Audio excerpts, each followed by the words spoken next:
Kikubwa sisi tuna timu bora. Sisi hata dabi iliyokwisha ile. Mechi iliyokwisha ya kwanza ya ligi ya first leg.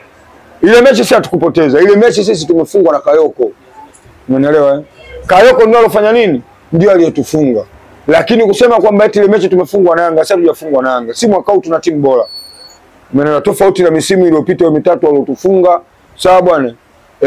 Timu yetu ilikuwa inayumba yumba, tunatengeneza timu inabomoka, tunatengeneza timu, wachezaji wengine wanahujumu timu. Umeelewa? Lakini sasa hivi tuna wachezaji ambao wana uwezo mkubwa sana wa kuifanya nini? Wa kuipambania timu.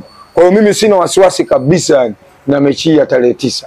Sina wasiwasi. Sasa anapaswa kufanya nini kwa sababu huu ni mchezo wa dabi ambao umebeba hatma ya wanasimba wote?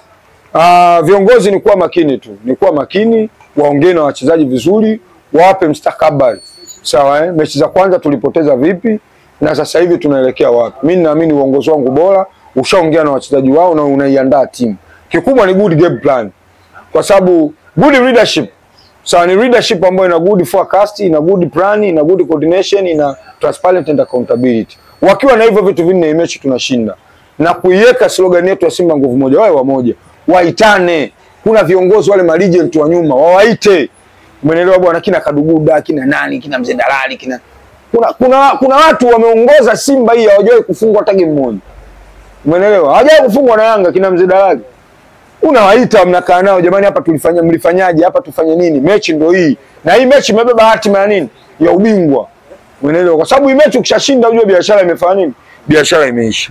Kwa hiyo ni mechi ambayo kwanza itatuweka vizuri kimoral kwenye ligi na hata kuelekea nini? Kimataifa. Kwa hiyo vizuri viongozi wetu waongee na wachezaji wao na waweke good plan ya mechi, waisimamie mechi ili tuweze kwa nini? Kuepuka vile ujanja wanaotumia wenzetu katika kutufanya nini? Katika kutupoteza. Watu potezage kimpira. Ni ujanja. Umeelewa bwana? Lakini kusema kiuhalisia kwamba timu yao ina uwezo wa kuifunga timu ya Simba, hawana uwezo huo kwa sasa. Sisi tuna timu bora kushinda wao. Na ndio maana sisi tumo, wao hawamo. Umeelewa? Kimataifa sisi tumo, wao hawamo. Yaani kuonyesha kwamba sisi tuna timu bora. Wale msiaja kama wangekutana na Simba, saa hizi tungekuwa tunazungumza mambo mengine. Sasa jibi kuna swali hapa nalo. Dabi ya kwanza inachezwa pale katika dimba la Benjamin Mkapa. Hakuwepo mchezaji Elia Mpanzu. Kuongezeka kwa Elia Mpanzu, pasina shaka mashabiki wengi wa Simba wametizama kikosi kimebadilika. Pengine kuongezeka kwake safari hii kuna ndio kitu pekee ambacho kinawapa jeuri kwamba mnaweza mkapata matokeo mbele ya Young Africans ambao mara kadhaa wamekuwa bora kwenye michezo hii ya dabi. Unajua sio mimi tu, hata watu wa Yanga wenyewe wakiongozwa na mshabiki wao Nguli Meja. Yeye mwenyewe anakiri kabisa kwamba kuna mtu anaitwa Mpanzu, yule jamani hatari. Kwa hiyo ongezeko la Mpanzu mimi nadhani linaenda kuwa maumivu, na hapa ndipo tunaanza kumuimba Mpanzu. Mpanzu bado hajaimbwa. Nyimbo yake inaenda kutengenezwa tarehe 9 saa 1 usiku. Saa 1 usiku. Wengi wanashangaa kwa nini tarehe 9.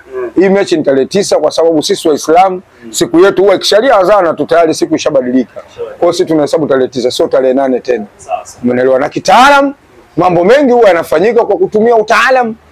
Utaalamu wa nini? Utaalamu wa upande wetu. Kwa hiyo mimi sina wasiwasi. Hii mechi ni tarehe 9.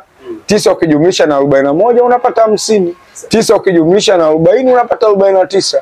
Meja mwenyewe anajua hii mechi ishakufa. Sawa, hivi kumekuwa na malalamiko mengi sana. Mashabiki wengi wa Simba wanadai kwamba Young Africans wapite kwenye mlango mkuu na wasiruke geti. Kwenye huu mlango mkuu, huwa ni nini ambacho mmekiweka ambacho mna demand hao wapite kila siku? Hapana, sisi tunahitaji wafuate sheria. Sheria na kanuni za kimpira. Sawa eh? Unatakiwa upite kwenye mlango mkuu ili Azam apate haki zake za matangazo. Sio sisi tunaolalamika, wanaolalamika ni bodi ya ligi, TFF pamoja na Azam, kwa sababu haki za matangazo zinakosekana. Wachezaji wa Yanga wanakuwa onekana wanaruka ukuta. Sasa kwa sababu kule kwenye ukuta hakuna kamera. Kamera ziko huku kwenye gate kuu. Sasa wewe kwa nini uruke ukuta babu? Umeelewa? Tufuate sheria kama vile Manchester, nani Liverpool wanavyoingia kwenye nini? Kwenye mageti makubwa. Na Yanga huwa mara nyingi akipitaga kwenye gate kuu lazima afungwe, sio na Simba tu. Hata na Azam walichomea mageti yote hayo. Yanga akashindwa kupita, ulinzi ulikuwa mkali, wakapita kwenye geti kuu wamefungwa goli moja. Na Tabora hivyo hivyo wamepita geti kuu wamepigwa goli 3. Na JKT hivyo hivyo wanajeshi wamezuia wasiruke ukuta, wameenda wametoa sare. Kwa hiyo hao washirikina. Yanga. Washirikina. Ndio mganga wao anavyoagiza wapite njia zisizokuwa sahihi ndio wapate matokeo. Sasa. Lakini Simba sisi tunafuata taratibu za kimpira. Ndio maana mko tayari kupoteza mchezo. Tuko tayari kupoteza mchezo lakini tufuate sheria na kanuni zinasemaje kwenye mikataba ya watu. Sawa. Pengine jibi swali lingine ambalo nimeona nikuulize hapa. Young Africans tumeona katika mechi za hivi karibuni wameonyesha ubora wa hali ya juu katika mechi zao pamoja na nyinyi pia. Pengine unapoiangalia dabi hii unahisi bato ama vita inaenda kuonekana katika upande upi, aidha sehemu ya kiungo ama kwenye nafasi ya ushambuliaji? Yaani kaka, mimi naona kazi itakuwepo tu kwa mabeki wetu kwa sababu ya Elia Mpanzu na nani yule nani Mzinze. Umeelewa bwana labda na yule Max Zingeli. Lakini kwa wachezaji wa Yanga waliobakia wote kuanzia hao waliobaki mpaka mabeki. Hapa katikati bato la viungo walipo. Bato la viungo Yanga atazidiwa mno. Kwa sababu Simba hapa kuna Debola Fernandez, kuna Fabrice Ngoma, alafu kuna nani? Kuna Kagoma. Umeelewa? Hebu angalia umri. Aucho ana miaka 39, Mdazi ana miaka 32. Alafu wanaenda kukutana na miaka 24 25 ya bwana Kagoma. Na Debola Fernandez miaka 24. Hebu angalia hapo katikati. Kuna bato hapo? Hapo hakuna bato, hapo ni kazi na umri. Hapo kuna mtu atakuwa anashika jezi tu muda wote. Umeelewa? Yaani mimi, yaani mchezaji ambaye namhofia kwenye dabi ni Mzinze na nani? Na Max Zingeli. Wale ndio wana umri wa kucheza na wachezaji wa Simba. Waliobakia wote Pacome yule amna. Wewe Abdulrazak Hamza miaka 22 20 Pacome anaweza kushindana naye. Kwa hiyo kutakuwa na bato zito sana. Umeelewa? Sasa ukija huko kwa mabeki wa Yanga ndo kabisa kina Jobu ameshachoka, Baka ameshatumika sana. Baka sio kiwango kimeshuka ila amechoka. Katumika vikali misimu 2 3 ndani ya Yanga mpaka timu ya taifa. Kwa hiyo amechoka. Na huyu mlinzi wa back four yao Alidi Aucho naye amechoka. Kwa hiyo ndio maana kina Baka sasa wanapitika nini? Wanapitika kirahisi.